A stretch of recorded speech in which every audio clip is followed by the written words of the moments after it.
Ready, okay. At this time, I'd like to call the City of Taft Planning Commission meeting to order. This is a regularly scheduled meeting. Today is Wednesday, July 6, 2022. We're meeting at City Hall, Council Chambers, at 209 East Kern Street, Taft, California, 93268. Effective June 22nd of 2021, Planning Commission meetings are being held in person with full capacity seating and are also being live streamed at https://www.youtube.com/user/City of Taft. Public comments may be made in person and also can be received in the following. Written comments may be dropped off in the drop box in front of City Hall. Comments may be emailed to the city clerk at ymayfield@cityoftaft.org. Made by phone to the city clerk's office at 661-763-1222. Public comments may be made in person with an accepted up until, and will be accepted up until 1 hour before the meeting. Any comments received will be read into the record. At this time, I'd like you to stand for the Pledge of Allegiance. Mr. Dowden.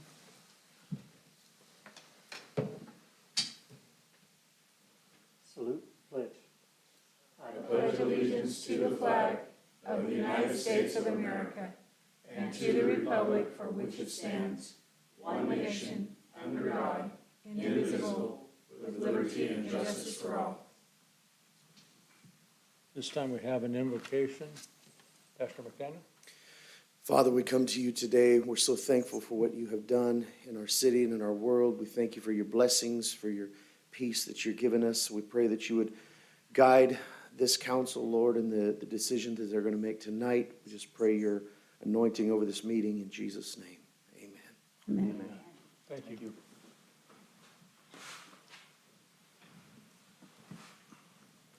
Okay, now it's time for our roll call. Chairman Orrin. Here. Vice Chair Livingston. Here. Commissioner Dowden. Here. Commissioner Johnson. Here. And we have Commissioner Lycum absent with notice. Excuse me. Item 1 is citizens' request public comments. This is the time and the place for the general public to address the commission on matters within its jurisdiction. State law prohibits the commission from addressing any issue not previously included on the agenda. Commission may receive, comment, and set the matter for a subsequent meeting. Please limit comments to 5 minutes. Have we any? None. There are none, so we'll proceed to item 2, which is the minutes for our May 4th, 2022 regular meeting. We're good? Okay. You have everybody you need to vote on it? We were all here. Yes. We four were all here, okay. All right, so a motion? Actually, only 3 of us were here. Right. Yeah, okay. I'll move to approve. Need either one of you two to do a second. Who can second? I was hearing a little chatter earlier. Am I okay to approve that? You or Mr. Dowden. Yeah, either one of you can. Okay, I second that. I was absent, Yes. right? Yes, I thought so. So it's a vote, and this needs to be roll call. Yeah. Commissioner, let's go down. We're missing Lycum. Vice Chair Livingston. Yes. Commissioner Dowden. Yes. Commissioner Johnson. Yes. And Chairman Orrin.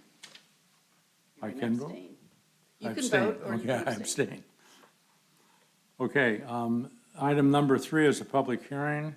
Site plan review number 2022-03, new restaurant use located at 430 Main Street. We have a recommendation from our director, Mr. Staples. Yes, thank you, Chairman Oren. As you mentioned, site plan review number 2022-03. This is a proposal by the applicants, Paul and Gary Joyce of JPST LLC. They're proposing to convert approximately 4,000 square feet of the ground floor of an existing two-story building into a restaurant use located on a .14 acre lot within the downtown commercial zone district located at 430 Main Street. The proposed use is located at the northeast corner of Main Street and Fifth Street on the ground floor of the Pioneer Mercantile Building. The existing surrounding downtown commercial mixed-use zone land uses on all sides, including downtown commercial buildings to the north, city property currently used as a tow yard to the east, an Apple Auto Parts store to the south, and Fifth Street Plaza and public parking to the west. The proposed new restaurant use is to be located within the ground floor area of the Pioneer Mercantile, which the ground floor has not been regularly occupied for many years. The ground floor is mostly open with no defined commercial space aside from 2 storage rooms and 2 public restrooms. To convert the space into a restaurant use, the applicant is proposing to install a new approximate 789 square foot commercial kitchen and a 346 square foot bar area. Approximately 1,700 square feet of the space will be the main dining area for the restaurant. The 2 existing restrooms will be modified as needed to ensure their compliance with ADA and building codes. The ground floor has 3 ingress-egress points, the main entrance along the south wall out to Main Street, and 2 along the west wall out to Fifth Street Plaza. Subsequent plan check by the Kern County Fire Department will ensure they meet emergency egress requirements, which may also affect final occupancy maximums. Furthermore, the applicant is requesting city approval for use of approximately 30-foot wide area along the building's east wall on city property. Property is currently used as part of a tow storage yard, and approval will be subject to negotiations with the city council and city manager. Taft zoning regulations, chapter 14, table 14A, identifies restaurant uses requiring parking spaces for every 80 square feet of the restaurant's dining area.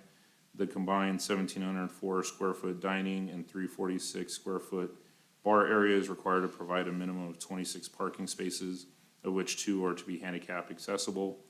As the project is located in the downtown area, it may utilize on-street and public parking lots to meet parking requirements. The applicant submitted a site plan locates approximately 20 street parking spaces along Main Street, 28 spaces at the Fifth Street Plaza parking lot, and 38 spaces at the public lot at the northwest corner of Main Street and 4th Street. The 66 available spaces at the 2 mostly underutilized public lots are more than sufficient to accommodate the parking need for the proposed restaurant use. The applicant submitted their site plan review application and plans on May 25th, 2022. The project was reviewed by the project assistance team on June 15th, 2022. And as the project was found to meet or exceed and conditions of approval could be applied to meet or exceed all the development standards of the downtown commercial zone district, the proposed project was moved on to the Planning Commission for review and approval. Below is a table that on your staff report details how the proposed project complies with the DC zone district. One thing that may come up is just the floor area ratio with the building. Our code allows it because the building was legally permitted at one time, so it holds a non-conforming use, but a legal non-conforming use, so long as there's no expansion to the use on the property. And if they do use the outside area, that is on another lot. So, and that's a city property. So that's how it looks like the building technically does not meet the floor area ratio, but it doesn't affect them using the building because it was permitted at an earlier date prior to today's code. And that concludes my presentation. I'm available for any questions, and the applicant is here as well, if you have any questions for him. All right. I love the building. I think it's a great idea. Just curious, what kind of food? I'm Paul Joyce. I'm one of the applicants for Joyce Properties, JPST LLC. Currently, or up until this point, it was going to be a barbecue restaurant, existing barbecue restaurant in town, successful. We had a signed lease. We were all set and ready to go, and Gary and I are the people putting up all the money for this. We've recently been informed that they will not be able to honor the lease agreement. And, but we're still going forward under the same concept, opening a restaurant, and we are currently speaking with another restaurateur, who I can't disclose who they are, but it's, it's a Taft restaurant, so. But it was originally gonna be barbecue food. Okay. But it'll be nice. We've spent a lot of money, as Ron knows. I mean, we've spent a lot of money on that building over the last 15 years. It's our boat, if you will. We just keep sinking money into it. But ever since the day we arrived in Taft, we've loved the building and really just fallen in love with it and tried to bring it up to what it once was, and rather than change out windows inappropriately and doors and all that, if you've been inside it. We just took everything and had it redone, even to the point of taking the hinges and the door handles and sending them to a place in Bakersfield, and they redid them all so that we could reattach the 1920s. And we've tried to really do a quality job on it. And then a number of years ago, we put a residence upstairs, and that's from that wall back is all brand new, everything. HVAC, granite countertop, stainless steel. It's a nice place. So this is not intended to be on the cheap. This was especially originally intended to be a destination not only for the city of Taft, but for other people coming. Like, the Far Western Steakhouse used to be in, what was it? Casamalia, Yeah, so, I mean, that's our intent, is to go forward and make a quality place. Right. Other questions? No, if you continue in the way they have, I've been inside both upstairs and seen what you've done with it. I'm perfectly happy with your vision. Thank you. yeah. It's- Kathy? I just wondered, the top is a residence now and someone is renting it or? No, the top floor, I would say that the forward section, probably 40% is the existing ballroom from the 20s, and it still all exists. And we were able to keep all the wood floors. Where some of it had gone bad, we took pieces from the back and inlaid them in. And we tried to recreate it with the arches and the material like you would if you were in the 20s or 30s. That's the look, and we kept everything the original stage. The only difference in it was that years ago, to get our approval from the city and county and the fire department, we did add an additional stairway going up. But it's, it's quality too, and it's got that old carpeting that you would have like in the old Fox Theater when it was originally built, with the designs going up. So that's all been quality. That's the first, call it third. The middle third are offices and like a salon room, basically to have meetings. And there's like a 90-inch TV in there, so Gary and I can watch movies. And then the last third section is a brand-new residence that was put in there 5 to 7 years ago. And that is not rented out. It's only for my use. I live in Ventura at the beach, but I'm up here, as most people in the room know, I'm up here every single week. We have other properties that we own and all throughout Taft and South Taft. And so consequently, I need to be up here to take care of that. So that loft, if you will, it's kind of like you'd see in a movie or in the cities, where they go into an old commercial building and build a nice place. That's for me and my wife when we come up a couple days a week. Okay. Yeah, I have a question, and it's something you said, Mark. 30 feet to the east? I didn't understand that. So if you look at the plans, the overall concept for the restaurant use, it is primarily within the 4,000 square feet inside. Right. But one thing they're looking to do is, the city owns the concrete area between their building and the tow business Yes. to the east. Currently, the entire area is leased to the tow yard to house the vehicles that come in and out. Okay. But part of restaurants, and especially with the pandemic, is kind of re-energize getting more outdoor seating options and people who smoke and things like that. So they're proposing the 30 feet on the outside, but that's going to be subject to a review through the city manager and the city council, because that's city property. It probably wouldn't be sold, it would just be a extra area leased for that use. But that would have to be negotiated out between the city manager and Paul and Gary. Okay.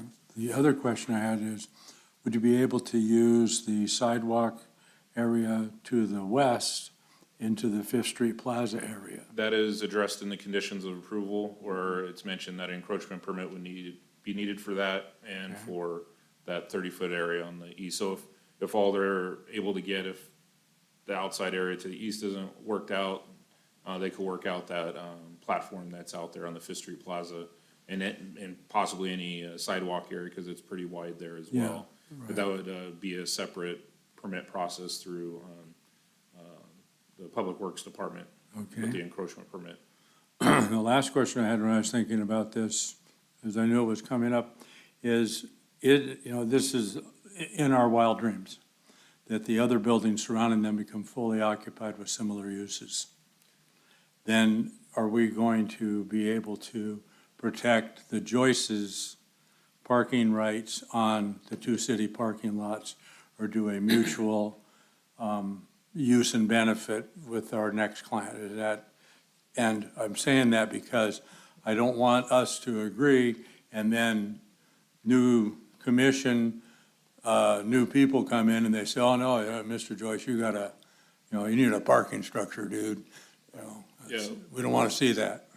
I didn't go into it in the staff report, but one thing is there is now vacant land to the south across Main Street that could develop into something. Okay. But with vacant land, they would need to accommodate per the current zoning code, which actually will be superseded by a specific plan that hopefully we'll adopt later this year, and they would have to comply with those parking standards.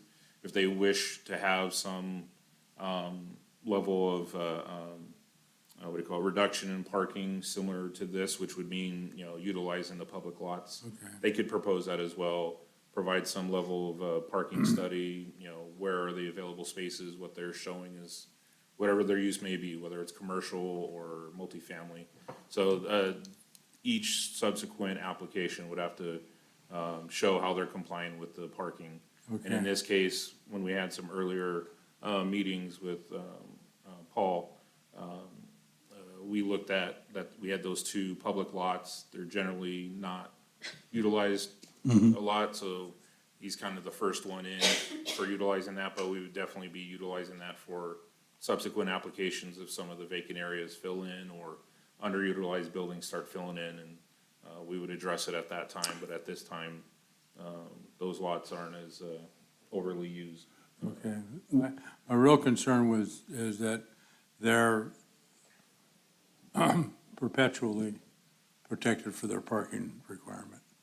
With this approval and ongoing use, and if they're not, there's always if a particular use or project or whatever it may be causes a certain nuisance with parking, tomorrow, 10 years from now, whatever it may be, we'd address it at that time, and then subsequent parking, traffic analysis of what's going on in the area to determine the actual cause of overflowing parking, not available parking. Sometimes congestion like that is a good thing. It means things are happening and everything's occupied, but we would definitely address it at that time if it became an issue. Yeah, I know we can't reserve it, but when you're looking at the next person coming in, you really can't analyze 66 spots, can you, then, the next time? Because you've already kind of analyzed 26 being available, or whatever the number is, minus the street parking. And when we're reviewing that, the applicant would have to address that there's a approval ahead of them that is Okay. utilizing the need for 28 spaces, which this project did, across those 66 available. So they would analyze the technically available 38 spaces Okay. that are quote-unquote available with what their parking need is, whatever their use is being proposed, so. Yeah. And that's what each project, as things start filling in along rails to trails or in other places downtown, they could look into, not having so much on-site parking for their project, because we do have a number of public lots around. Especially if we cite commercial across the street, it's probably not as big a deal as if we end up citing residential, which is a problem. Right, and with each, when it comes to vacant lots, there's room to accommodate on-site parking. If they accommodate their on-site parking, then that public lot is available just that much more to them as well, so it's, but we will address it then. At this time, there's insufficient greater uses or existing uses that are overwhelming those lots, and they should more than enough accommodate for a restaurant use at this scale, especially since it's at the 1,700 square foot level. It's not the entire 4,000 square feet of the restaurant, even though there's obviously workers in the kitchen that would need to park somewhere, but the two lots and street parking should be accommodating for this. Well, it's a close community too, and a lot of those workers are able to walk because they're in the neighborhood potentially, so. And I see, John and I have spoken about this before, about the need for this kind of thing downtown, and a walking environment for this stuff is nice. And you see another, I think of Westwood, and you think of like Ventura and those places where they're highly congested with people, and there's not a lot of parking, and people just walk. The synergy created through all of it, Yeah. having multiple restaurants and bars and, small shops, and they'll walk. Sure. I've been keeping track of my old haunts in San Diego, and there is a significant reduction in amount of the parking they're requiring for commercial development in the downtown and some of the city centers around the San Diego area, specifically because they want more people walking place to place. I mean, they kind of like the idea of a little bit of impacted parking, so once you get your spot, you don't pull out and go 100 feet and park at the next spot. You're going to walk places, so there is some advantage to that as well, so I'm in agreement. Walk off your dinner a little bit too, so. I'm seeing with like the new electric bike scene, a lot of people are, it's easy to ride down the hill, have a drink or dinner, both, and then ride back up. I ran into a couple from your neighborhood the other day, and that's what they were doing. Yeah. We're changing the behaviors. Sociologists will look at this as being a hinge point, I'm sure. So providing this, I think, is a great thing for our community. I'm very supportive of it. Thank you. Thank you. Yes. It ain't easy to get to this point, so I appreciate your effort. Thank you. Are we up for a vote on this now? We would need to formally conduct the public hearing. Okay, So you need to open that Doug? puppy. we're going to open the public hearing for you. The public hearing is open. No one to comment? Is Doug okay? All right, then we can close the public meeting. Thank you. And we are looking for a motion. And read off the full text of the motion. Okay, I'll do that. Now, motion to adopt a resolution entitled, "A Resolution of the Planning Commission of the City of Taft Site Plan Review Number 2022-03, a proposal by Paul and Gary Joyce to convert approximately 4,010 square feet of the ground floor of an existing two-story building into a restaurant use located on 1/1400ths of an acre lot within the downtown commercial DC zone district at 430 Main Street." Need a second? I'll second. Very good. And we go for, should this be roll call or is it voice? Roll call. Roll call, please. Vice Chair Livingston, Yes. Commissioner Dowden, Yes. Commissioner Johnson, Yes. and Chairman Warren. Yes, it carries on a 4-0. Sure. At this time, it's been requested we take a short break from the agenda, so we're going to take a 5-minute recess, okay?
We're back in session at this time.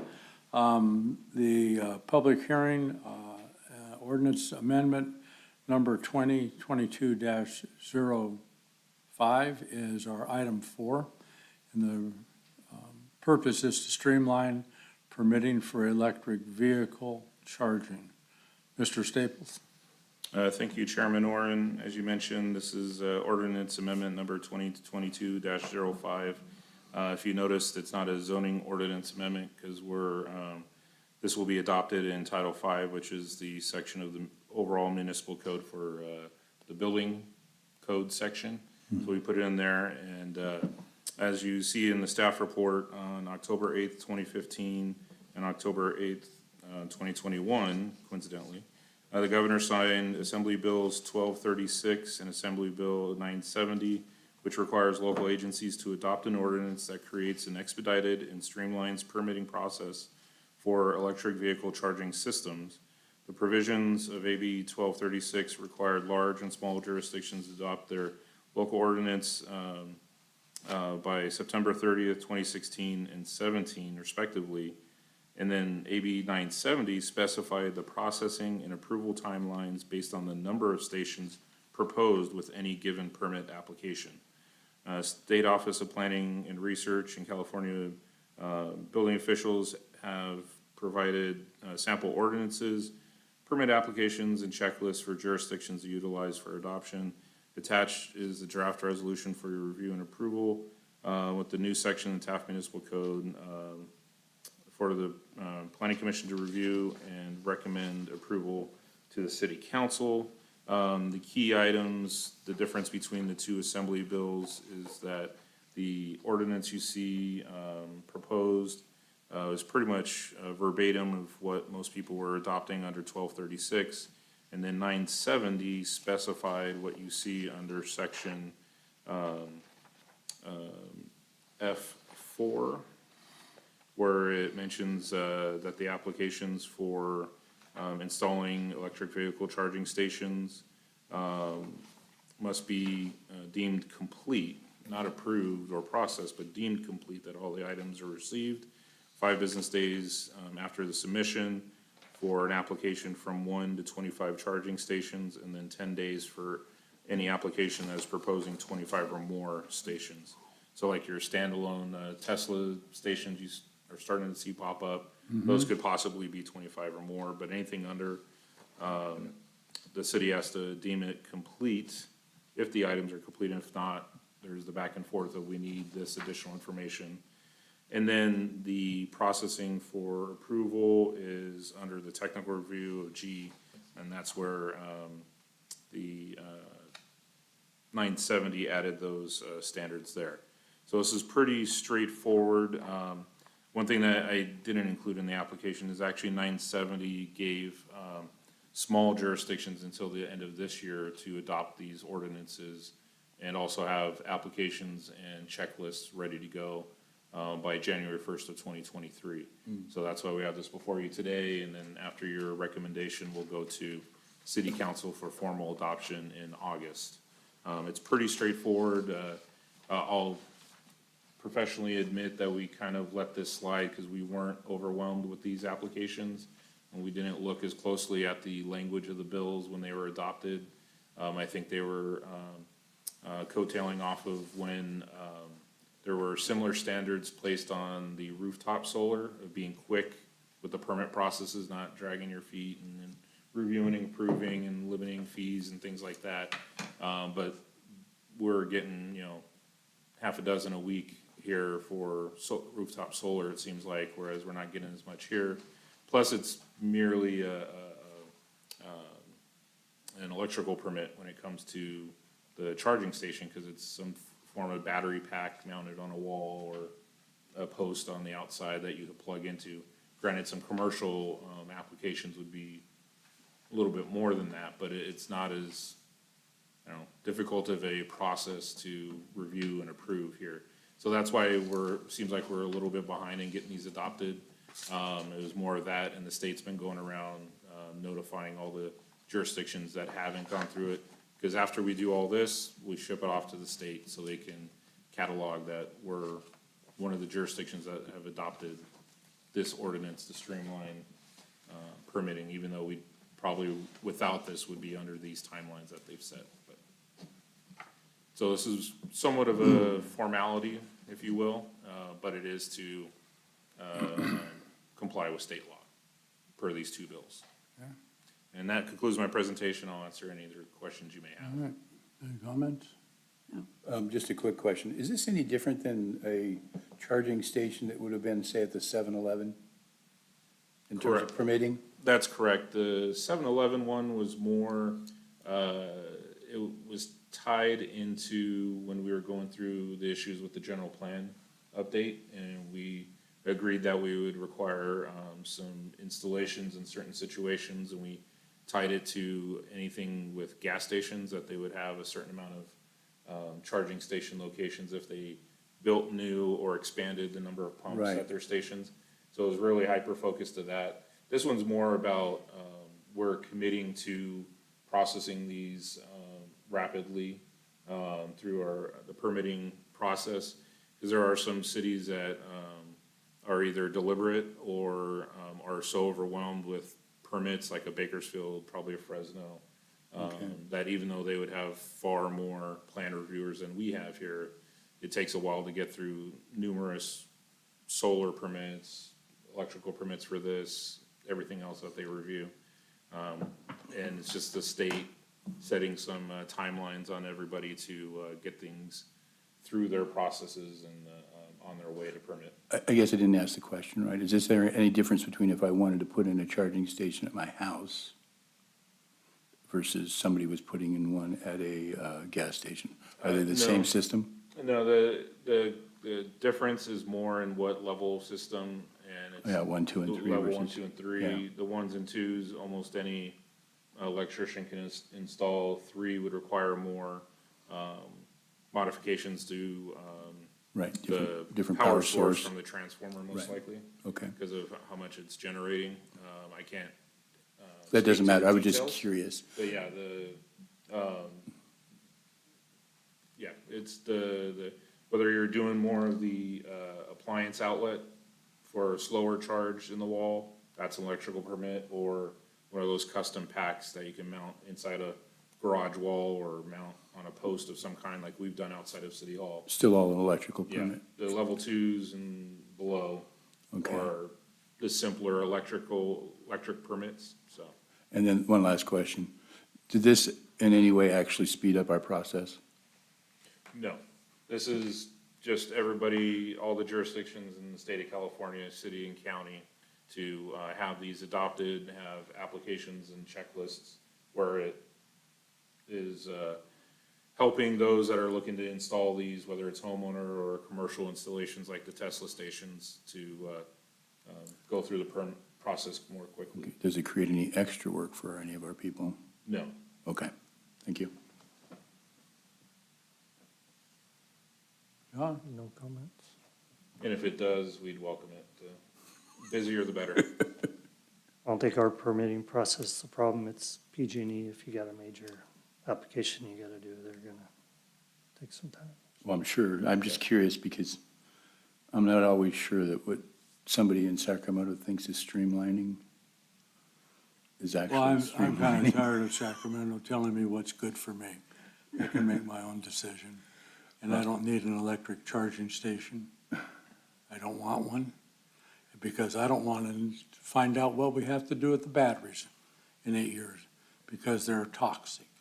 And what in the world, we have no way to recycle them. Same with our stupid solar panels, and I got them. What are you gonna do? They have a life, now what are you gonna do with them? It's, it seems to me to be a half-baked notion, you know? I have a question regarding our charging station on the building here. Does it have a pay point so that I come in with my Chevy Volt, have a credit card I can swipe and charge it? Currently, it does not. It is just plug in, and I believe it does have a bit of a limiter where if you left it there all day long, you would not get 24 hours of charge. I think it's a couple hours, and it's intended to get going after a couple hours. But most of those, and particularly today, because we installed that a number of years ago. Yeah. Today, almost every level 2 has some add-on where you can do some form of billing and charging. So if you're a small business and you have some, private space you have on your property and you're wanting to, accommodate those that have hybrids and all electric, and you do want to charge a nominal fee or to offset the cost of whatever they charge into their vehicles, you can do that. And most do it where it sets up some sort of app process and it identifies that station and charges the user. Yeah, your car will Bluetooth to it, and you have a credit card on file, and it'll charge you. This one does not, but How many electric cars do you have? I have none. But I like the technology of them, but I like the technology too, but I also like to see them burn up. I think it's clever, but I don't like car fires when because that's serious. Electric, we're running after an idea that is not fully developed. There has to be a provision for both so we can get there. But keeping in mind that we have 500 years of fossil fuel under us, let's take it easy and not pollute so much with this electric stuff. But if we are out of compliance by voting no to this, what's the consequence for the city? They actually, I kind of left it out of this because there is a bit of a rating system that they're doing of how in compliance or not that we're in. And what I can do is follow up with, once we complete this process, the application and checklist, which they want as a package sent up to their office up in the state and show you what that resulting score or how they're doing it. There's actually multiple offices up there that are having their own little bit in it, where it's the Energy Commission, it's the GoBiz, which is the Economic Development Office up there. I'm forgetting some of the other agencies, but they're all kind of looking in on the same list and just wanting to get all the cities on board. Does with this. Calbo has its fingers in it too? Calvo more to help. They've drafted the sample Good. ordinances and applications and checklists. So hopefully it gets all the inspectors, plan reviewers, and building officials on board, or at least, The ones that know something about it? yeah. So there is more than just the state offices, with Calvo being a separate agency or group. But there's been various forms of the state trying to get more of the stations built, whether it's privately at a home or a commercial location, or if you want to call it more of the public stations, like the sizable Tesla stations, like out on, what is that, Copus Road at the 5. There's a sizable one there with farms all around it. That one will be interesting. That's one to keep an eye on, what a sizable station would look like, because they're adding, I think, a full fuel station there as well. It's been under construction for a while. So just an example of what. Petroleum-based? Yeah, right next to it. The canopy went up a couple weeks ago, so that will be an example of one on this side of the valley. So, Okay. if there's no other questions, we do have to conduct a public hearing, like our last item, and then a motion and reading out the motion. Let's go ahead and open the public hearing.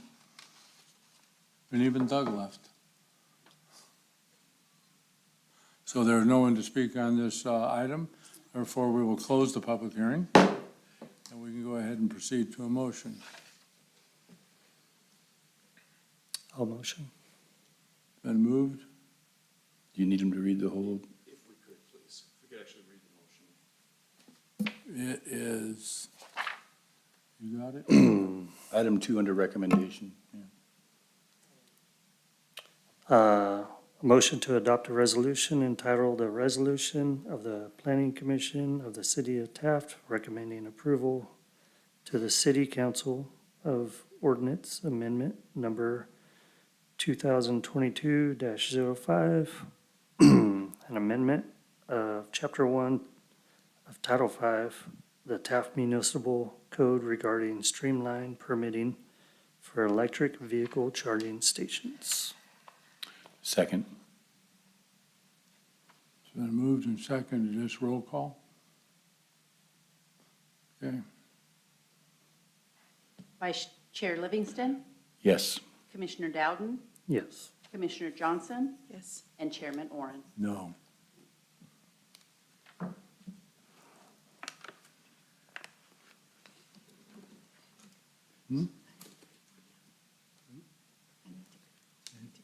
Okay, we'll take another little break. No, No. I need to go. Did you go? Okay. Sorry. No We still problem. have a quorum, we can continue. Mm-hmm. All right, we are on, Take care. yeah, we'll see you later, Kathy. Okay, we are on Item 5. item 5, Planning Director Report. Mr. Staples. Thank you, Chairman Oren. I'll keep it brief. As you noticed, this is a meeting without a discussion on the specific plan and downtown Taft specific plans, ordinance changes and all that.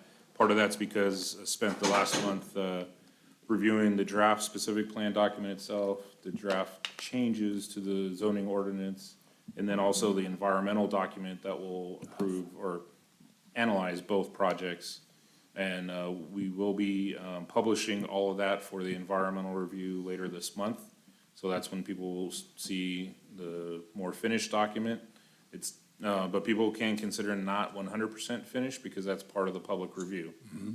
Catch everything, typo, content, numbers, math, whatever you find in that, but that will be later this month.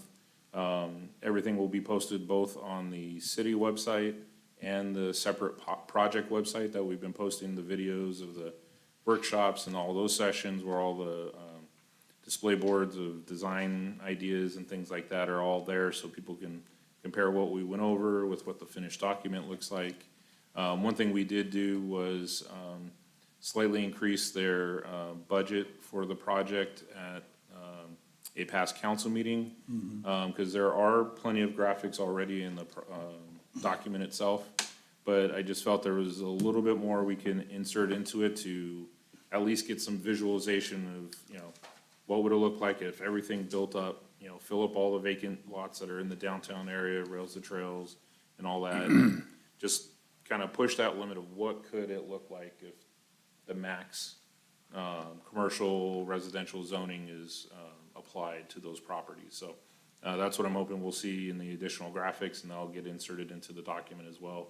We're doing the second round of review this week and next in hopes that everything will be tightened up and ready for publishing at the end of this month. And the 30-day review basically will be through the month of August.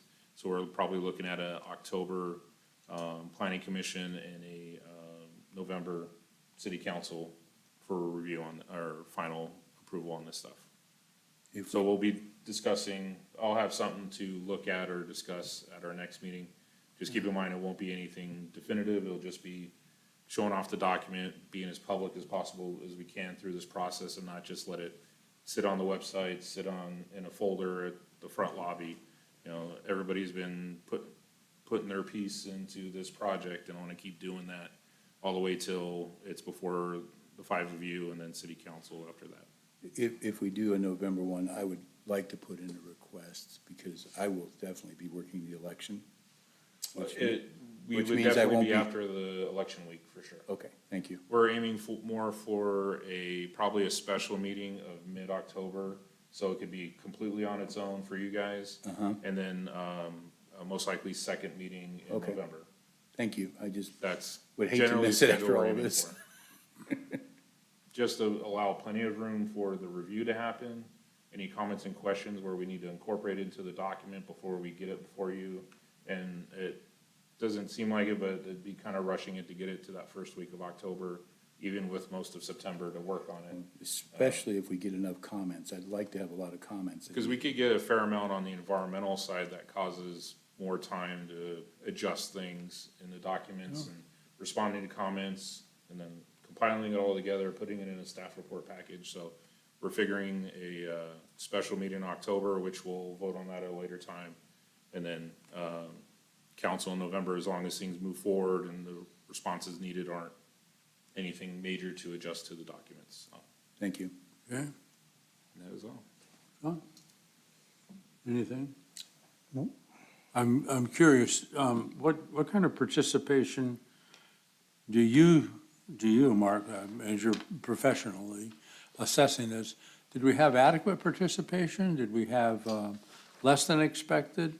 Little less than expected, only because I would say probably the final day when we went through the other downtown review a couple years ago, really brought out the business owners.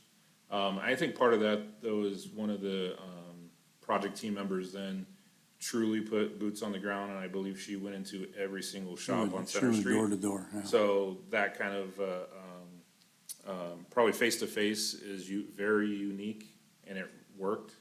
In order to capture the entire downtown, if anyone had property down there or was within 300 feet of it, we did put together postcards for the second and third workshop that went to all the property owners in that area, and it was pushing, there's probably some duplicates, but 650 or so unique persons or property owners received postcards for workshops 2 and 3. So at least they're notified of it, so maybe they've been standing back and looking at what's on the website and reviewing the project that way. I would need to go back and see if the views are sizable on the YouTube videos that got posted of the 2 workshops, so. But even with the numbers maybe being a little lower than expected, the input has been really solid. 5 of you have had really, constructive comments where, you thought about what height would do, what shadows would do, what density would do, what would work in the downtown area, what would work to fill in the rows of trails, things like that is what this project team was looking for. So it's definitely enhancing far above what our current zoning does. It's just the numbers and text in our zoning code that dictates the downtown area and the rows of trails area, and it doesn't really have much of a vision, a look, or a feel that this document will provide for it. So. I think I'd be willing to, in September, very beginning of October, put some feet on the ground and walk the downtown area and invite people. I mean, I've got the time to do it. I'd be more than willing to work with you to do a personal invite to as many people. Well, I know one thing that I think worked well was I kind of made a tour of the service clubs. Yes. I spoke to, I think, Kiwanis twice, Rotary once, and who was the other group I spoke to? Optimus? I did not get a chance to speak to them, but I did back in early June. I was at the Oil Academy class. Oh. Had a really good discussion there.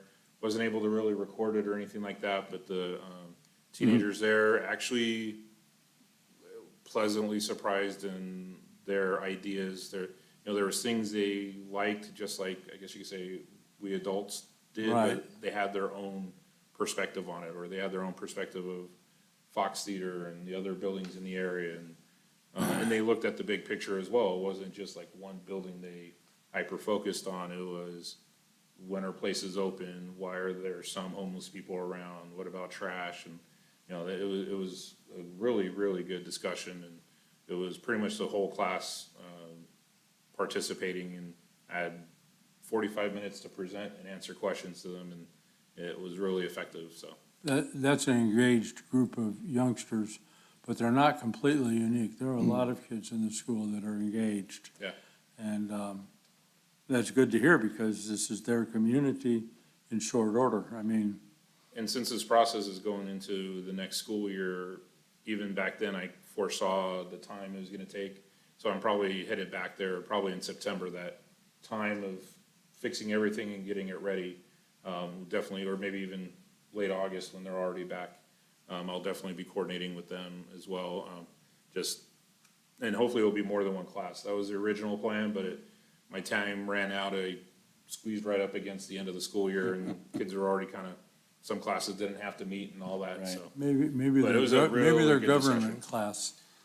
Well, this group, and they have Avid, Yep. which is a bigger assembly of kids, and I was hoping to do 2 Oil Tech and 1 Avid all on the same day. And they are consecutive classes, and that would have been Yeah. really interesting to do and would have been, after that first one, I wish I could have had the others, but like I said, it was running up against the end of school year and the schedule had changed, so. Yeah, yeah. And I think it might be a repeat occurrence there as we go into some other projects, in the near future. I'm looking forward to getting more feedback from the kids there. It's a good idea because a lot of the teenagers are the ones down there spending money also. Yes. They're going to the movies or hanging out at Snow White. They're the ones out cruising in their cars, riding their bikes, you know, How old is your daughter now? 17. Oh, my God. She's out driving around, spending her Oh, money Lord. just as well. I remember when she was a little girl like, next door to the skinny little kid. Oh. Well, okay. She has no problem giving her opinions, so. Ah, well. She gets that from her mother, doesn't she? Yeah. Yeah, that's where it usually comes from. Okay. Mr. Epperson, what might you want to share with us?